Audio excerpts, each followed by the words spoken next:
こんにちは。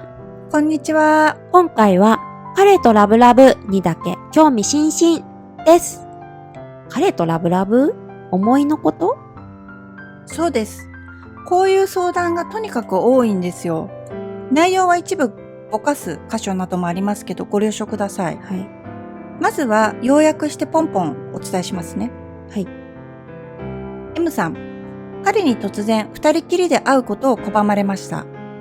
彼に溺愛されてる私でいたつもりでしたが、彼はモテるので、現実ポイ捨てしていてもめげてしまい、こんな辛い思いをするならやめようかなとエゴが満載です。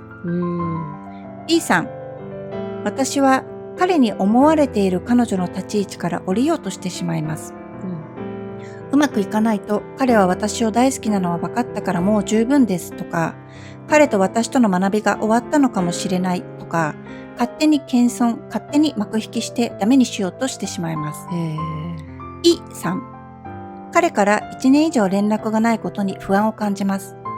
周りの復縁した人は数ヶ月で叶えていて、私はもうこのまま連絡が来ないのかな。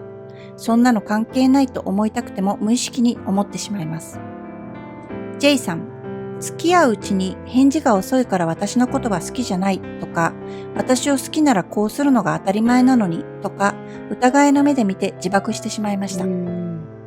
A さん、最近彼を好きなのって条件があるから好きなだけで純粋な好きじゃないのかも。だからうまくいかないのかもと苦しんでいました。なるほど。R さん、歩いているとき、洗濯を干しているときなど会えないかなと思ってしまいます。いい気分というよりは悪い気分になります。なるほどね。そうだね。いろんな相談をいただくよね。いるるさん。はい。いろんな相談じゃないですよ。はい。これらの相談に共通していることがあるんです。共通点。なんだろう？なんだと思います？エゴにとらわれちゃってるってとこかな。そうとも言うんですけどね。ここに注目してください。M さんはここ。溺愛されてる私でいたつもりでしたが、B さんはここ。彼に思われている彼女の立ち位置から降りようとします。E さんはこれ。私はもうこのまま連絡が来ないのかな。J さんはここ。疑いの目で見て自爆してしまいました。A さんはこれですね。彼を好きなのって条件があるから好きなだけで。R さんはこれです。いい気分というよりは悪い気分になります。ですね、特に最初の M さんとか B さんが分かりやすいと思うんですけど。M さんは彼に溺愛されている私のつもりでしたが、っていうところで、B さんは彼に思われている彼女の立ち位置から降りようとしてしまいます。だよね。これは彼に愛されている私とは思えないよね。ビンゴ。そこです。褒め連では潜在意識はそう思うからそうなる。これを恋愛に当てはめると、彼とラブラブと思うから彼とラブラブになるという言い方をしていますよね。はい。彼とラブラブと思いを決めるだけでいいよって言ってますよね。はい。彼とラブラブと思いを決めるだけ。ねえ。はい。彼とラブラブと思いを決めるだけ。それ以外することないんですよ。M さん。彼に溺愛されてる私でいたつもりでしたが、B さん。彼に思われている彼女の立ち位置から降りようとしてしまいます。これ、彼とラブラブじゃないですよね。はい、そうですね。ローランドさんが言ってますよね。俺か俺以外か。そんな感じですよ。彼とラブラブか、それ以外か。彼とラブラブ。彼とラブラブじゃない。どっちかしかないもんね。そう。ぐちゃぐちゃの思考をかき混ぜながら連絡がない。もう私なんて飽きられた。歩いてるとき会いたい。不安だ。などなどやってるそれは、彼とラブラブなの？彼とラブラブじゃないの？どっちよっていう。全部が彼とラブラブじゃないになってしまいますよね。これ言い方を変えますね。うん。ほとんどの人が彼とラブラブじゃないの方に興味津々っていうことになるんです。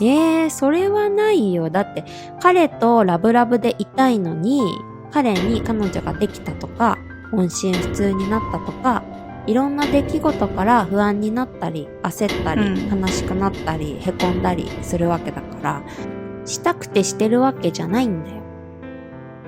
だから、今言ったそれ、最初の時点で、彼とラブラブでいたいのにっていう、いたいのに違うんですって言ってるじゃん。はい。要は彼とラブラブじゃないじゃん。まあそうですね。確かにラブラブじゃないって自ら言ってしまってますよね。だから彼とラブラブじゃないんだって。彼とラブラブじゃない方に興味津々なんです。興味津々じゃなかったら、どうしていつまでもそこに留まって、不安だ、へこんだ、辛いとか言って、留まり続けてるんですかってことなんですよ。そこが嫌なら出ればいいじゃないですか。でもだから出られないから困ってるんじゃないですか。だから出られないとか言って結局は彼とラブラブじゃないに興味津々なんですよ。興味津々っていう言い方はやめてくださいよ。本人は嫌だと思ってるんだから。でも興味津々なんですよ。嫌なのにそこにいるって興味津々以外何があるんですかね。ラブラブじゃないかけらをせっせと拾い集めるのは、ラブラブじゃないことに興味津々だからじゃないですか？いや、違いますって。違うの？じゃあどうしていつまでも彼とラブラブじゃない証拠集めをするんですか？まあ彼とラブラブだとは思えないから。彼とラブラブだとは思えないんでしょ？じゃあ彼とラブラブって思いなんてそもそもないじゃん。いや。だから彼とラブラブだと思ってるのにだよ。彼とラブラブっていう思いは決めてるんです。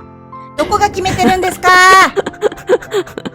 彼とラブラブ以上にできないんですよね。彼とラブラブに興味はないんですか？ありますよ。あるなら、彼とラブラブじゃないところばっかり興味津々にガン見してないで、彼とラブラブなところだけ興味津々でガン見してればいいんじゃないんですか？それじゃダメなんですか？いやまあそうなんだけど。いやそうなんだけどっていつまで言ってるんですかっていう話なんですよ。彼とラブラブって思いを決めました。なら彼とラブラブに興味津々でいたらいいじゃないですか。それだけの話ですよ。一歩も動くんじゃねえって動画は人気動画ですけど、動くなってどこにいたらいいですかとか、彼とラブラブという立ち位置はどこかわからないとか言われることが、よくありますけれど、そんなのわからなくたって、彼とラブラブと決めたら終わりなんですよ。それで終わりにできなくても、彼とラブラブの方に興味津々でいようでいいじゃないですか。彼とラブラブじゃない方に興味津々でいるのか、彼とラブラブの方に興味津々でいるのか、ただそれだけの話です。いやー本当にそうですね。彼とラブラブに興味津々でいるのか、彼とラブラブじゃないに興味津々でいるのか、どっちかなって自分に聞いてみたらいいですよね。はい。というわけで今回はこの辺でご視聴いただきありがとうございました。チャンネル登録やいいねもお願いします。お願いします。